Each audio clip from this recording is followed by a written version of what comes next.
गरीब सास और अमीर बहू की दिल छू लेने वाली कहानी। गांव की सीमा देवी सास एक साधारण और मेहनती महिला थी। उनके पति का देहांत हो चुका था और उनके पास एक छोटा सा घर और थोड़ी सी जमीन थी। उनका बेटा अरुण पढ़ाई के लिए शहर गया और वहीं नौकरी करते हुए एक अमीर घर की लड़की प्रिया से शादी कर ली। प्रिया एक शहर की पढ़ी लिखी, आत्मनिर्भर और लग्जरी लाइफ जीने की आदी लड़की थी। शादी के बाद का पहला दिन जब प्रिया पहली बार सीमा देवी के गांव आई, तो उसे घर की हालत देखकर झटका लगा। मिट्टी की दीवारें, छप्पर का घर और खुले में बने चूल्हे पर खाना बनता था। प्रिया, जो ऐसी और मॉडर्न किचन की आदी थी, को यह सब असहज लगा। सीमा देवी ने अपनी बहू को देखकर सोचा, इतनी अमीर लड़की हमारे जैसे साधारण लोगों के साथ कैसे रह पाएगी। पहला टकराव शादी के कुछ दिन बाद प्रिया ने अरुण से कहा, यहाँ रहना मेरे लिए बहुत मुश्किल है, मैं ऐसे माहौल में नहीं रह सकती। सीमा देवी ने यह बात सुन ली और चुपचाप रोने लगी। उन्होंने सोचा कि उनकी गरीबी उनके बेटे की खुशियों में बाधा बन रही है। एक बड़ा बदलाव एक दिन प्रिया ने देखा कि सीमा देवी सुबह से देर रात तक खेतों और घर के कामों में लगी रहती है। उसने पहली बार महसूस किया कि सास कितनी मेहनती और समर्पित है। गरीब बहू पर जुल्म। एक छोटे से गांव में एक गरीब किसान का परिवार रहता था। उस परिवार में पति, पत्नी और उनकी बेटी इन लॉ रुक्मिनी थी। रुक्मिनी का जीवन बहुत कठिन था।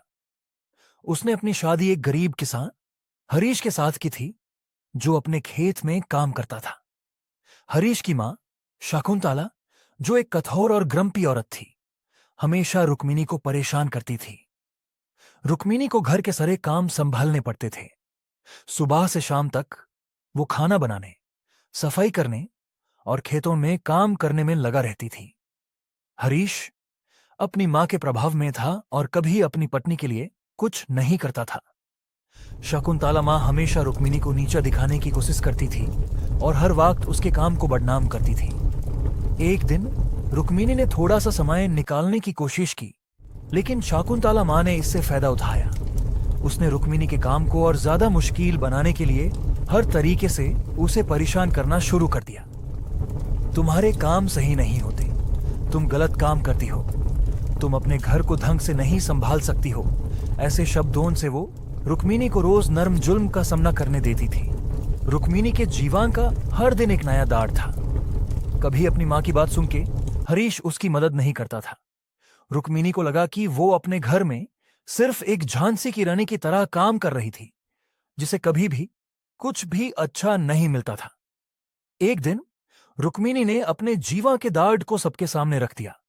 उसने अपनी सारी बातें हरीश से की। मैं भी एक इंसान हूं, मुझे भी इज्जत मिलनी चाहिए। मैं जितनी मेहनत कर रही हूं, अगर मेरे साथ गलत व्यवहार होगा तो मुझे नहीं लगेगा कि मैं किसी घर की भागीदारी हूं। रुक्मिनी ने अपने दाढ़ को व्यक्त किया। हरीश को अपनी मां की गलती समझ में आई। उसने रुक्मिनी को अपनी गलती के लिए माफ किया और उसकी साथ खादा हो गया। उसने अपनी मां शकुंतला से कहा, मुझे अपनी पत्नी के साथ इंसाफ करना होगा। हम सबको अपनी मासूम पत्नी को इज्जत देनी होगी। शकुंतला को समझ में आया कि वो जो कर रही थी वो गलत था। धीरे धीरे वो अपनी कठिन सोच को बदलने लगी और रुक्मिनी के साथ ज्यादा प्यार और इज्जत से पेश आने लगी। आज भी रुक्मिनी का जीवन कठिन था, लेकिन अब उसके साथ इंसाफ हो गया था। उसने अपने दाढ़ और अपने हक को मांगना सीखा था। रुक्मिनी का सफर यह बताता है कि गरीब होने के बावजूद अपने हक के लिए लड़ना जरूरी है।